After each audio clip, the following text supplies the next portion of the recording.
Hello everyone. I hope you all are doing good. First of all, I would like to congratulate all newly qualified chartered accountant. Congratulations.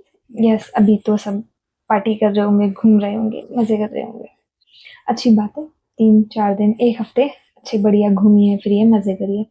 इसके बाद फिर अपना वही hustle शुरू हो जाएगा. Jobs, yes. तो आज के वीडियो में हम नॉर्मली बस यही बात करने वाले हैं कि सीए बनने के बाद क्या करना है, कैंपस गाइडलाइन और बस ये छोटी-छोटी बातें।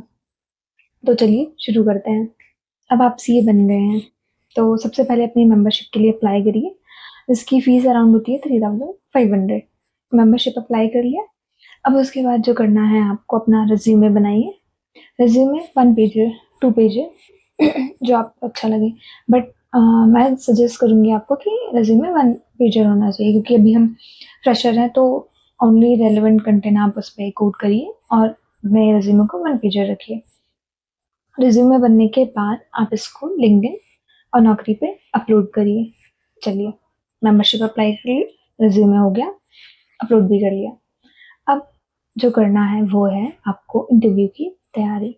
जी हाँ, अब आपको जो है बेसिक क्वेश्चन की प्रिपरेशन अभी से शुरू करना है, जैसे कि tell me about yourself, what is your strength, weakness, why we should hire you. ये नॉर्मली जो जनरली पूछे जाने वाले क्वेश्चन है आपको उनकी प्रिपरेशन शुरू कर देनी है धीरे-धीरे, क्योंकि जब तक आप ये सब चीज़ें प्रिपेयर करोगे तब तक कैंपस की डेट्स आ चुकी होंगी। तो हाँ, आपको अभी से शुरू करना होगा, तभी आप अपना जो कैंपस में इंटरव्यू है या ऑफलाइन जहाँ भी आप इंटरव्यू देने होंगे, आप उसको अच्छे से दे पाएँगे। ये सब होने के बाद कैंपस की डेट्स आ जाती हैं। अब आपको फॉर्म फिल करना है। अब कैंपस में जो होता है वो सबसे बड़ा फैक्टर होता है कि कौन सी सिटी चूज़ करें। तो बेसिकली मुझे पुणे चाहिए था, तो मैंने पुणे सिटी बिग सेंटर में चूज़ किया। स्मॉल सेंटर में इंदौर चूज़ किया। आपको 2 सेंटर सेलेक्ट करने होते हैं, एक बिग सेंटर, एक स्मॉल सेंटर। तो पुणे में इस बार 11 कंपनियाँ आई थी। तो वैसे कम कंपनियाँ आई थी तो वॉक इन का तो कोई चांसेस नहीं था।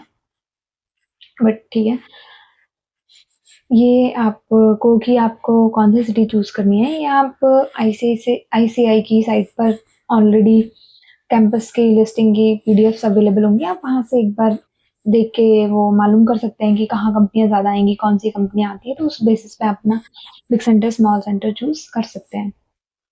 ये होने के बाद जब आप फॉर्म फिल कर देंगे तो होता ये है कि कंपनियाँ आपको शॉर्टलिस्ट करती हैं। कंपनी ने आपको शॉर्टलिस्ट कर लिया और आप किसी 4 को ही कंसेंट दे सकते हो।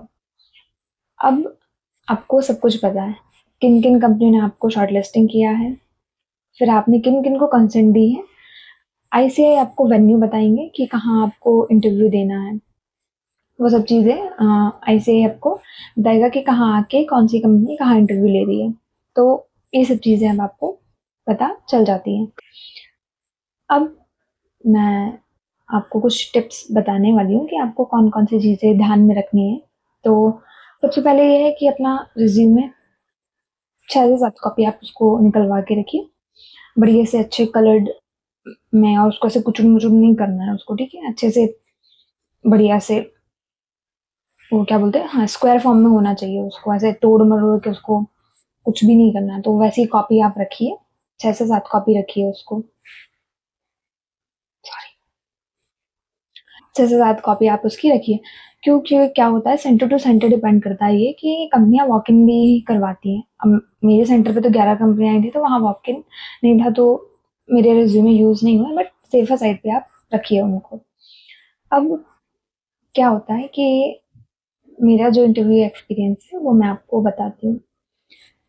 मेरे इंटरव्यू में मुझे किसी ने नहीं पूछा कि tell me about yourself, what is your strength, weakness, why should we hire you. Basically जो जिस एरिया के लिए वो इंटरव्यू कर रहे थे, उन्होंने बेसिकली उसी टॉपिक पे पूछा। अब मेरी एक्सपर्टीज़ जैसे इंडायरेक्ट टैक्सेशन में है, बट उन्होंने उससे रिलेटेड कोई भी क्वेश्चन नहीं पूछा मुझसे। जिस एरिया के लिए वो हायर कर रहे थे, बेसिकली उनके क्वेश्चन उसी पे डिपेंड थे। और जो इंटरव्यू का ड्यूरेशन था वो 15 टू 20 मिनट था।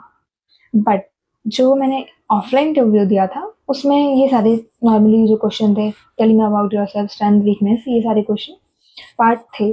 और उन्होंने जो-जो मैंने रिज़्यूमे में लिखा था, मैंने लाइक तीनों एरिया में काम किया है, तो उन्होंने तीनों एरिया से कुछ ना कुछ पूछा था। तो ये चीज़ आप अ, ध्यान रखिए। रिज़्यूमे में हम क्या गलती करते हैं कि हमको जो-जो आता है उसका सब ब्रीफ बहुत ज़्यादा-ज़्यादा लिख देते हैं। हमने ये भी किया, ये भी किया, ये भी किया, ये भी किया। मैं सजेस्ट करूँगी आपको, आप अपना रिज़्यूमे वन पेजर रखिए और जो लाइक कहते हैं फोकस पॉइंट्स हैं, बस वो ही मेंशन करिए आप। एग्ज़ैजरेटेड वर्ड मतलब लंबे-लंबे वर्ड्स लिखने की कोई ज़रूरत नहीं है, उसको सिंपल रखिए। जो आपने एक्चुअली में किया है, वही वर्क लिखिए क्योंकि अगर ये भी होता है कि हमने जैसे जो नहीं किया, हम सोचते हैं कि बाद में सीख लेंगे, बट अभी इतना टाइम होता नहीं है कि हम वो सब चीज़ें सीख पाएँ और फिर हम लिख देते हैं और अगर उन्होंने हमको वही क्वेश्चन पूछ लिया, तो फिर हम ये सब करते हैं, तो वो समझ जाते हैं कि हम फेंक रहे हैं। तो वही चीज़ लिखिए जो आपको आती है क्योंकि अभी हमारे अगर आपके पास टाइम है बहुत, तो आप लिखिए, उसको चीज़ को सीखिए, आप वैसा कर सकते हैं। बट अगर आपके पास टाइम नहीं है, तो वैसे ही वही चीज़ लिखिए जो आपको आती है, वही बेस्ट होगा क्योंकि वो आपका कॉन्फिडेंस देखते हैं और जो लिखा है वो उसी पे पूछते हैं। तो अगर आप उस चीज़ में फंबल नहीं होंगे, तो वो चीज़ आपके लिए बेस्ट रहेगी। हम ना कि वो चीज़ लिख के जो आपको आती नहीं हो और आप फिर फंबल हो रहे हैं तो। और हाँ, इंटरव्यू काफ़ी सपोर्टिव होते हैं। जैसे मेरे टाइम में भी मैं थोड़ी लाइक नर्वस हुई थी, तो उन्होंने काफ़ी सपोर्ट किया, सपोर्टिंग होते हैं, वो हेल्प करते हैं। वो चाहते हैं कि हाँ, आप इंटरव्यू में अच्छा परफ़ॉर्म करें। मेरे टाइम पे क्या हुआ था कि 3 कंपनियों की सेम डेट पर इंटरव्यू शेड्यूल थे। तो मैंने क्या सोचा कि मैं इनको लाइक टैकल नहीं कर पाऊँगी, मैं मैनेज नहीं कर पाऊँगी, तो मैंने एक ही को कंसर्न दी। बट अब जब मैं वहाँ सेंटर पे पहुँची, तो लोगों ने तीनों कंपनियों को कंसर्न दे के रखी थी। और हाँ, मैंने फिर वहाँ देखा कि ये चीज़ मैनेज हो जाती है। लाइक अलग-अलग टाइम पे इंटरव्यू शेड्यूल होते हैं और वैसे भी फिज़िकली देना होता है, तो लाइक आप अपना रिज़्यूमे दीजिए, फिर लाइन से ऐसे लाइन में बैठिए, आपका नंबर आएगा, वैसा होता है। तो आप बिल्कुल ईज़िली मैनेज कर सकते हैं। तो आपके साथ अगर ऐसा कुछ हो, तो आपको कंपनी अगर अच्छी लग रही है, तो फिर आप तीनों को कंसेंट दीजिए और इंटरव्यू मैनेज हो जाता है। और प्लीज़ ड्रेस वेल क्योंकि मैंने इंटरव्यू सेंटर पे देखा था कि मतलब काफ़ी लोग इनफॉर्मल उसमें आए थे, तो वो आप मत करिए प्लीज़, वो थोड़ा अच्छा नहीं लगता क्योंकि अब हम सीए बन गए हैं, तो वो डिग्निटी मेंटेन कीजिए, अच्छे से एकदम प्रिपेयर होके जाइए क्योंकि अच्छे से प्रिपेयर होके जाते हैं, तो एक वो अलग ही कॉन्फिडेंस आता है हमारे फेस पे भी। तो जब हम इंटरव्यू के टाइम करके जाते हैं, तो वहाँ पे भी कॉन्फिडेंस आता है। तो ये मैं ज़रूर बोलूँगी कि अच्छे से ड्रेस करने से भी अंदर से कॉन्फिडेंस आता है। और इंटरव्यू जो होते हैं वो कैसे होते हैं, मैं एक बार आपको वो और बता देती हूँ कि नॉर्मली एक बड़ा-सा हॉल होता है, उसमें 10 से 15 वो सर्कल वाली चेयर नहीं होती, ग्रुप डिस्कशन टाइप, वैसे 10 से 15 वो चेयर्स लगी होती हैं वहाँ पे। एक टाइम पे 6 से 7 लोगों का इंटरव्यू होता है, बट हाँ, इंटरव्यू अलग-अलग होते हैं। तो वैसे इंटरव्यू होता है और 10 से 15 मिनट की ड्यूरेशन में होता है। आप जैसे अंदर जाओगे, तुरंत बाहर आ जाओगे, पता भी नहीं चलेगा आपका इंटरव्यू कैसे हो गया है। मेरे जो इंटरव्यू हुए थे वो एक-एक राउंड के ही थे, बट जब आप कंसर्न देंगे तो उस टाइम पे वहाँ पे लिखा हुआ होता है कि लाइक रिटन टेस्ट होने वाला है या सिर्फ इंटरव्यू होगा, जीडी वगैरह होगा, वो इन्फॉर्मेशन आपको पहले से मिल जाती है, तो आप उस अकॉर्डिंग प्रिपेयर कर सकते हैं। उसकी टेंशन लेने की आपको ज़रूरत नहीं है कि कितने राउंड होने वाले हैं या कुछ। अगर कुछ नहीं मेंशन है तो 1 राउंड होगा। रिटन टेस्ट अगर होगा तो वो लोग लिख के देंगे कि हाँ, हम रिटन टेस्ट भी लेंगे। ग्रुप डिस्कशन वगैरह जो भी होगा तो वो मेल के थ्रू आपको बताएँगे कि हाँ, ये चीज़ें होंगी।